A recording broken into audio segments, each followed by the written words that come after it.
ఇది ఎప్పుడు పెట్టారు? కానీ దాన్ని మనం కొనుక్కోవాలి వెల పెట్టి. అది ప్రెస్ లార్డ్ దేవుని మహాకుపులో మీ అందరికీ కూడా ఈ వీడియోకి స్వాగతం పలుకుతున్నాను. పరలోకాన్ని కొనుక్కోవాలా? భూలోకానికి పరలోకానికి 2400 కిలోమీటర్లు మాత్రమే దూరం ఉందా? ఆయన ఎప్పుడు వస్తాడో తెలియదు, కానీ ఇంకా పరలోకం నరకం కూడా ఓపెన్ కాలేదు, అలాగే ఉన్నాయంటూ ఒక వీడియో చేయడం జరిగింది. అది ఎవాంజలిస్ట్ మల్లికార్జున్ గారు ఆ వీడియోలో కొన్ని మాటలు తీసుకొని కొంతమంది ట్రోల్ చేయడానికి ఈ వీడియో చేశారు. కాబట్టి ముందుగా అసలు ఆ వీడియోలో ఏం జరిగింది, వాళ్ళు ఏం మాట్లాడుకున్నారు, ఎందుకు అలా చేయవలసి వచ్చిందో ఈ వీడియో ద్వారా నేను మాట్లాడాలని ఈ వీడియో చేస్తున్నాను. సో మీ అందరికీ కూడా వీడియోకి స్వాగతం పలుకుతున్నాను.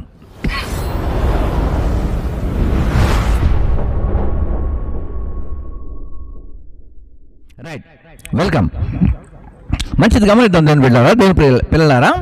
ఈ సమయంలో నేను చూసినటువంటి వీడియో ఏమని ట్రోల్ చేస్తున్నారో ముందుగా మీ అందరి కోసం. ఇది ఎప్పుడు పెట్టారు? కానీ దాన్ని మనం కొనుక్కోవాలి వెల పెట్టి. అది అది ఉండాలంటే ఓన్లీ 2400 కిలోమీటర్లే ఉంది పరలోకం. ఏంటి బాబన్న ఇంకోసారి అన్న? ఓన్లీ 2400 కిలోమీటర్లే ఉంది పరలోకం. పిచ్చోళ్ళ గురించి వెంటనే కానీ లైవ్ లో ఇదే చూడటం. ఆయన ఏ రోజు వస్తాడో తెలియదు, ఈ రోజు వస్తాడా, రేపు వస్తాడా, ఎల్లుండి వస్తాడో తెలియదు, కానీ త్వరగా వస్తాడు. నువ్వు ఎలా చెప్పావు తెలుసా? ఆకిస్ పాక్ పాకిస్ ఆక్, సో ఆక్ పాక్ కరే పాక్లే చెప్పావు. ఇప్పుడు దాకా చనిపోయిన వాళ్ళంతా పరలోకంలో వెళ్ళాలా, నరకం కూడా ఇంకా ఓపెన్ చేయాల, పరలోకం కూడా ఓపెన్ చేయాల. చూశారు కదా, అంటే పరలోకాన్ని కొనుక్కోవాలని, ఆ తర్వాత పరలోకం 2400 కిలోమీటర్లు ఉందని, ఆ తర్వాత ఆయన ఎప్పుడు వస్తాడో తెలియదని, పరలోకం నరకం ఇంకా ఓపెన్ కాలేదని చెప్పేసి సహోదరుడు మల్లికార్జున మాట్లాడినట్లు, అంటే కొన్ని బిట్స్ కట్ చేశారు కాబట్టి పూర్తిగా సంపూర్ణమైనటువంటి విషయం మనకు తెలియదు. కానీ వాడు కట్ చేసి మాట్లాడినటువంటి మాటల్లో ఎంతవరకు నిజం ఉంది, ఎంతవరకు మరి అబద్ధం ఉందని కూడా మనం తేల్చేయాలి. కాబట్టి ఈ సమయంలో గమనిద్దాం. పరలోకాన్ని ఎవరు కొనుక్కోవాల్సిన పని లేదండి, పరలోకాన్ని ఎవరు కూడా కొనుక్కోవాల్సిన పని లేదు. ముందుగా ఎందుకు అంటే పరలోక రాజ్యం అనేది మారు మనసు ద్వారా, రక్షణ ద్వారా, నీతి ద్వారా, పరిశుద్ధత ద్వారా మాత్రమే దానిని సంపాదించుకుంటారు. దానివల్ల ప్రభువును రక్షకుడైనటువంటి యేసుక్రీస్తు వారు 2000 సంవత్సరాల క్రితం ఈ భూమి మీదకి వచ్చి సర్వ మానవాళి కొరకు ఆయన ప్రాణత్యాగము చేసినటువంటి బలి, ఆ బలి ద్వారా ప్రతి ఒక్కరికి కూడా రక్షణ, మారు మనసు కలిగిన తర్వాత నీతిమంతులుగా, ప్రశుద్ధులుగా బ్రతికినటువంటి వ్యక్తులకు మాత్రమే పరలోకం ఉందని పరిశుద్ధ గ్రంథం తెలియజేస్తూ ఉంది. ఓకే, ఇది క్లియర్.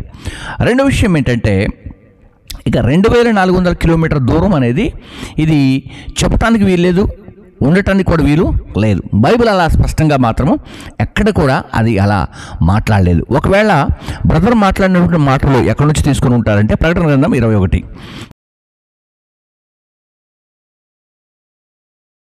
15-16 నుంచి తీసుకొని ఉండుండొచ్చు మేబీ.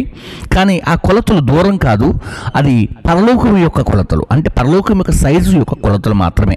అది భూమికి పరలోకానికి దూరం అని మాత్రమో కాదు. కాబట్టి ఒకవేళ మిస్టేక్లో మాట్లాడి ఉండొచ్చు, లేదా అది కొంచెం అవగాహన కొరకు మాట్లాడి ఉండొచ్చు అని నేను అనుకుంటున్నాను. ఆ తర్వాత ఇక మనం చూస్తే ఆయన ఎప్పుడు వస్తాడో తెలియదు. ఎస్, అది ఆయనకు మాత్రమే తెలుసు. రాకడనేది ఆయనకు మాత్రమే కంప్లీట్గా తెలుసు. ఆ తర్వాత మనం చూస్తే పరలోకం అండ్ నరకం, ఈ రెండు విషయాల గురించి ఓపెన్ కాలేదన్నారు. ఈ విషయం మనము సబ్జెక్టు టాపిక్ వేరే అవుద్ది కాబట్టి ఈ రెండు విషయాలను నేను హోల్డ్ చేస్తున్నాను, దయచేసి గమనించండి. దేవుడు చేసినాక ఏది కూడా క్లోజ్గా ఉండదు, అన్నీ ఓపెన్గా ఉంటాయి. భూమిని చేసినప్పుడు కొన్ని దినాలు అలా ఉంచాడని ఒకవేళ బహుశా ఇలా టాపిక్లో చెప్పుండొచ్చు, కాదు అలా ఉండొచ్చు. కానీ పరలోకం అనేది, నరకం అనేది ఎప్పటికీ కూడా చేయబడ్డాయి, ఉన్నాయి. అవి ఖచ్చితంగా ఎప్పటికీ కూడా ఓపెన్ అయ్యి ఉంటాయి. కాకపోతే దాని కొరకు ప్రత్యేకంగా అందులో ఎవరు లేరని చెప్పేసి ఆ బ్రదర్ అలా మేబీ చెప్పి ఉండొచ్చు. కానీ ఇక్కడ నుంచి గుర్తు చేయవలసినటువంటి విషయాన్ని మీకు గుర్తు చేస్తాను. ట్రోల్ చేయవలసింది ఎలాంటి వీడియోస్ కాదు, ట్రోల్ చేయవలసింది ఎలాంటి సత్యాన్ని గురించి కాదు.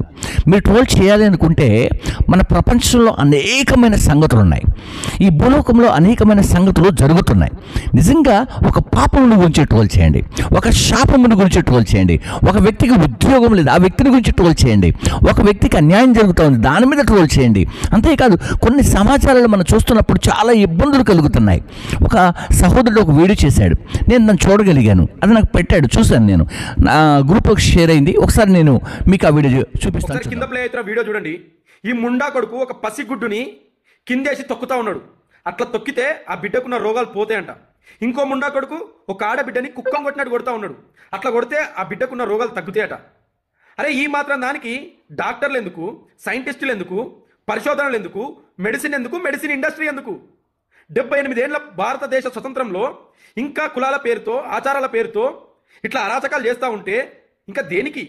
మొత్తం ప్రపంచ దేశాలు ప్రపంచంతో పోటీ పడుతూ ఉంటే ఒక Switzerland, Ireland, Malaysia, Italy, China, Japan, America లాంటి దేశాలు ప్రపంచంతో పోటీ పడుతూ ఉంటే మనం మాత్రం కులాల పేరుతో, మతాల పేరుతో, ఆచారాల పేరుతో ఇంకా వెనక్కిపోతూ ఉన్నాం.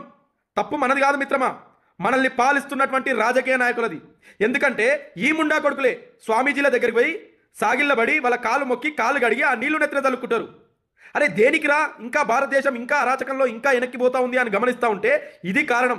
ఒక మహాకవి అన్నాడు, అర్ధ శతాబ్దపు అజ్ఞానాన్నే స్వతంత్రమందామా అని. దాని యొక్క మూలము అర్థము ఇప్పుడు అర్థమవుతా ఉన్నది. తప్పు మనల్ని పాలిస్తున్న రాజకీయ నాయకులది. కులాల పేరుతో, మతాల పేరుతో మనల్ని ఇంకా వెనక్కి నెడుతూ ఉన్నారు. మిత్రమా, ఎప్పుడైతే చదువుకున్నోడు, విజ్ఞుడు, జ్ఞానుడు రాజకీయం చేస్తాడో అప్పుడు అభివృద్ధి ఉంటుంది. ఈ అరాచకాలు కనబడి ఇంకో ముండా కొడుకులను చూడండి, గర్భగుడిలో పోయి మందు తాగుకుంటా బిర్యానీ తింటా ఉన్నారు. ఈ ముండా కొడుకులు బయటకు వచ్చి మళ్ళీ శాస్త్రాలు రైట్, చూస్తారు కదా. ఇగో ఇలాంటి వాటిపైన, అంటే ప్రజలకు అన్యాయం చేస్తున్న అన్యాయం పైన పోరాటం చేయండి. ప్రజలకు న్యాయం జరగకుండా ఎవరైతే అన్యాయాన్ని చేస్తున్నారో ఆ అన్యాయం పైన ట్రోల్ చేయండి. అర్థమవుతుందా? ఒక వ్యక్తికి ఉద్యోగం లేదు, ఆ వ్యక్తికి ఉద్యోగం దొరికేంతవరకు ట్రోల్ చేయండి. ఒక వ్యక్తికి భోజనం లేదు, ఫుడ్ లేదు, ఆ వ్యక్తిని ట్రోల్ చేయండి తనకు భోజనం దొరికేంతవరకు. ఒక వ్యక్తికి చదువు లేదు, ఆ వ్యక్తికి చదువు దొరికేంతవరకు. విద్య, వైద్యం ఫ్రీగా లేవు మన దేశంలో. వాటి కొరకు మీరు ట్రోల్ చేయాలి. ట్రోల్ చేసే ప్రతి ఒక్కరికి నేను చెబుతున్నాను, ఇది క్రైస్తవ్యం పైన మీరు చేసినంత మాత్రాన ఇక్కడ ఎలాంటి లాభం లేదు, మీకు ఎలాంటి లాభం లేదు.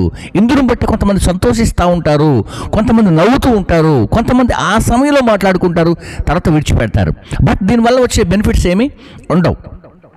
కానీ ఇదిగో ఈ సహోదరుడు పెట్టినటువంటి వీడియోలు ఇలా ఉన్నాయి. అంటే క్రైస్తవులు అందరూ కూడా మంచివాళ్ళే ఉన్నారంటే నేను క్రైస్తవ్యులు అందరూ మంచివాళ్ళు ఉన్నారని చెప్పలా. అర్థమవుతుందా? సో ప్రపంచాన్ని గురించి మాట్లాడుతున్నాను, దేశం గురించి మాట్లాడుతున్నాను. దేశంలో ఉన్న ప్రతి అన్యాయాన్ని ఖండించండి, దాని మీద ట్రోల్ చేయడానికి ప్రయత్నం చేయండి, ప్రతి విషయంలో మాట్లాడడానికి ప్రయత్నం చేయండి. అర్థమవుతుందా? సో మీరు దానిపైన ఫైట్ చేసి దానిపైన ట్రోల్ చేస్తే మీరు చేసిన వీడియో కూడా విలువ ఉంటుంది. విలువ లేని వీడియోలు, విలువ లేనటువంటి మనుషులుగా మారకండి, దయచేసి గమనించండి. కాబట్టి మీరు గమనిస్తారని కూడా నేను కోరుకుంటున్నాను.